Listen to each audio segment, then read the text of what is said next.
Good morning. It's the 119th day of Ukrainian resistance. Here is Ukraine Media Center. I'm Vasil Samokhvalo, and we will speak now to Pavlo Klimkin, diplomat, Minister of Foreign Affairs of Ukraine in the period of 2014-2019.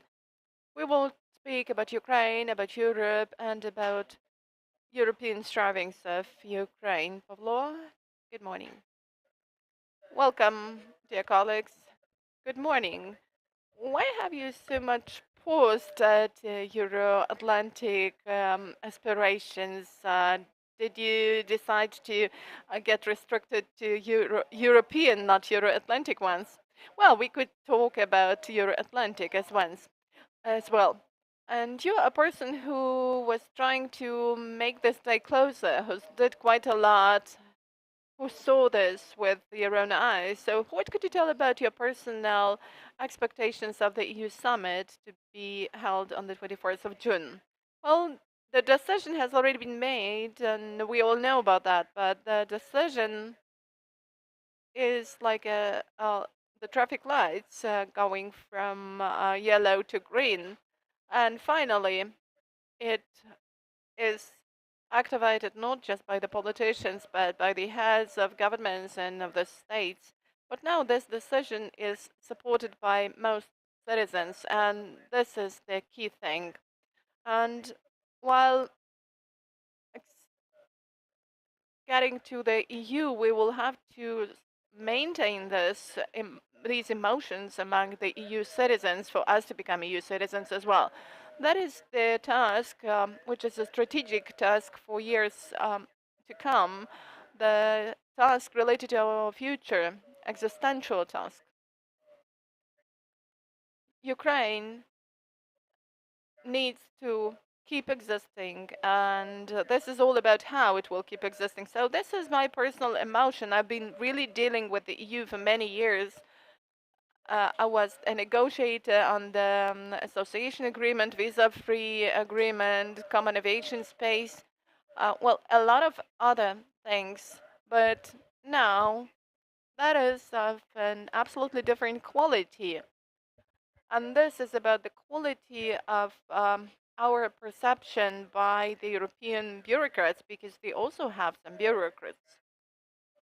And the Western bureaucracy will get the signal and will start working with us in an absolutely different way on coming to realize that we are of the same blood. You remember, it's like with Mowgli. So it's like the understanding of people who are the same as you are and who are strangers. So this summit is just a formal full stop in the recognition of Ukraine and Ukrainians as a part of the European reality, which has already come true. There is a question. It was written that a lot of countries are not unanimous in their decisions. This is informal information concerning the standpoint of the Netherlands, Denmark. So why has the rhetorics of the European countries changed so much, and what has happened even with Hungary over the last week? Well, there have been talks that the European Union, if it does not grant the candidacy status to Ukraine, may already say already bid farewell to its geopolitical ambitions and aspirations.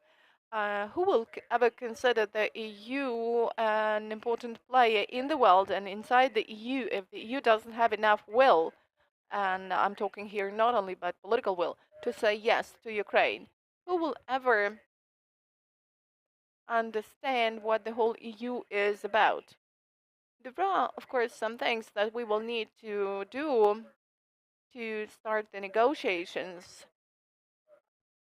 It is highly important for the European Union for us to be clear. The EU wants us not to uh, make a mixture of weaknesses and strengths, because on the one hand, our constitution is considered to be weak, and our judiciary is considered to be weak, and a lot of other things related to the rule of law. But on the other hand, we have the fantastic power of people, incredible power of people. So this balance between people and institutions needs to be uh, stricken in the right way. And there have been a lot of doubts concerning whether it's really the best time.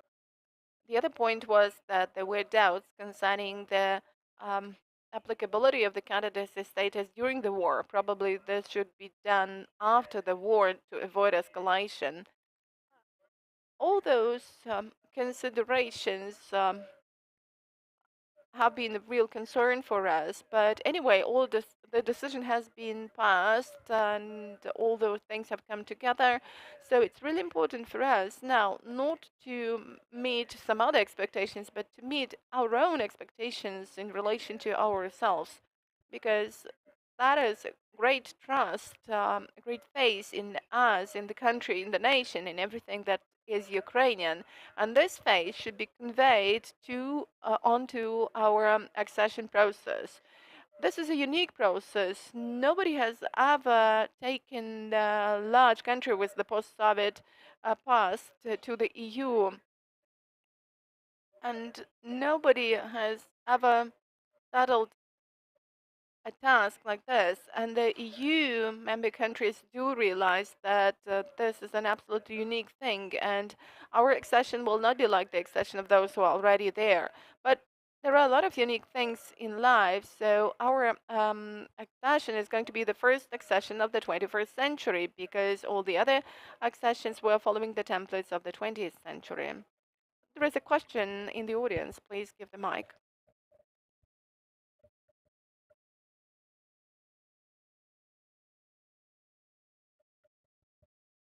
Natalia Starepravo, Ukraine Media Center. So here is the following question. If Ukraine becomes the candidate uh, to the EU, will it change the course of the war? Well, I think that this will definitely have a positive effect both on our own faith in ourselves, and that will definitely influence the support provided by our partners, which of course doesn't mean that we will get immediately some 100,000 weapons units more. But if we are considered to be a part of their future, definitely they will be interested in our victory. And interested is a very cautious word, but they will understand that victory should come. What kind of victory we will get is a different question, but without victory, Ukraine will not become a member of the EU. And if the EU says yes to our candidacy prospects, definitely the EU will invest into the history of our victory. Here is another question.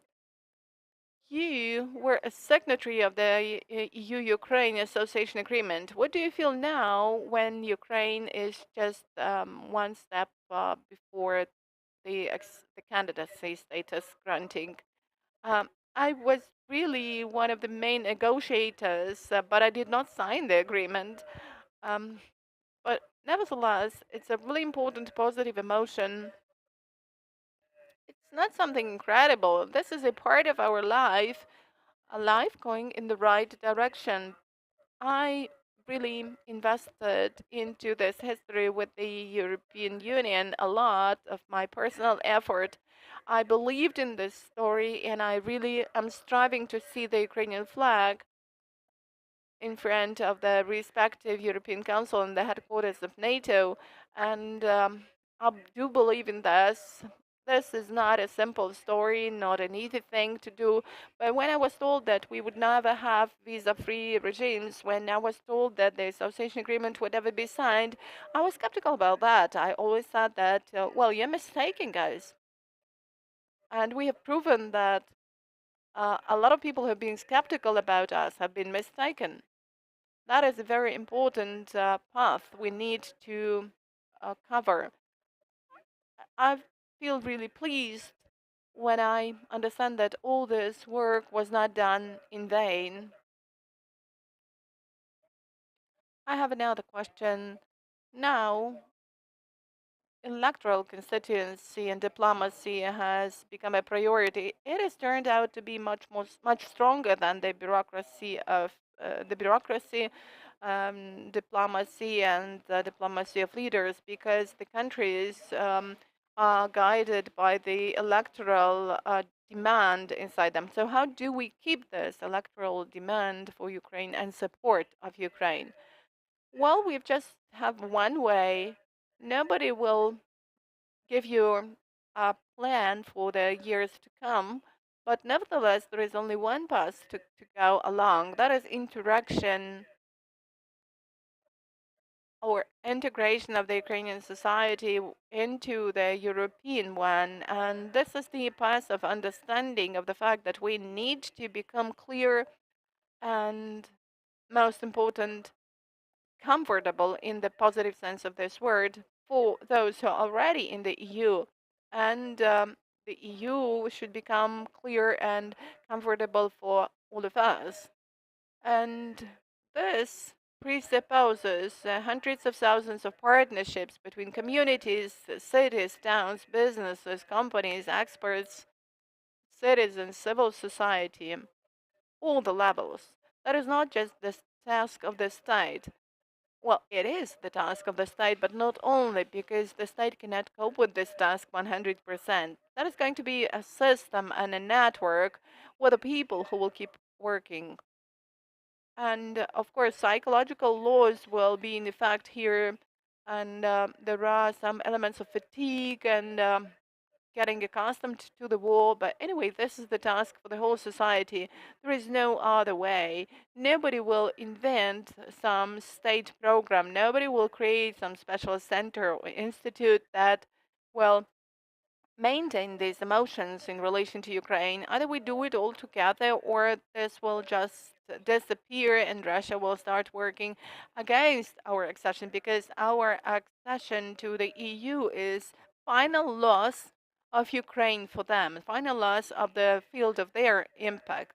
And the Russian counteraction to our accession will be great, will be incredible. They will try to prove that Ukrainians do not deserve this, that Ukraine is not capable of complying with all the requirements.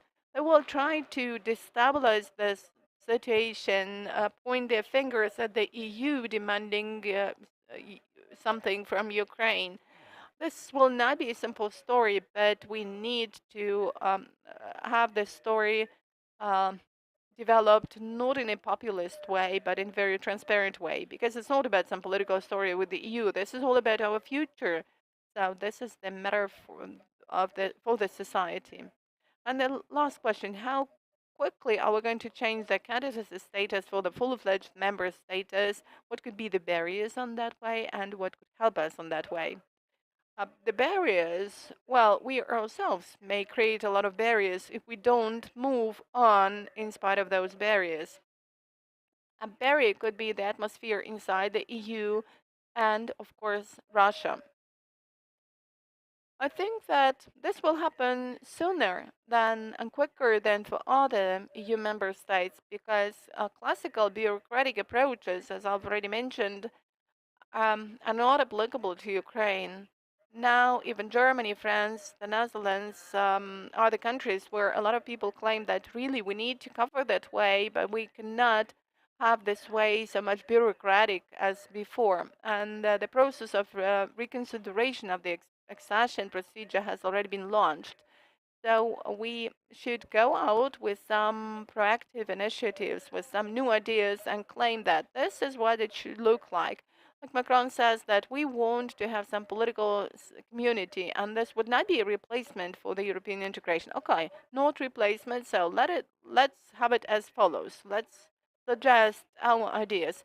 We need to overload the EU with our vision, our ideas and initiatives, because our vision is much more creative by definition, and this is the vision of the 21st century.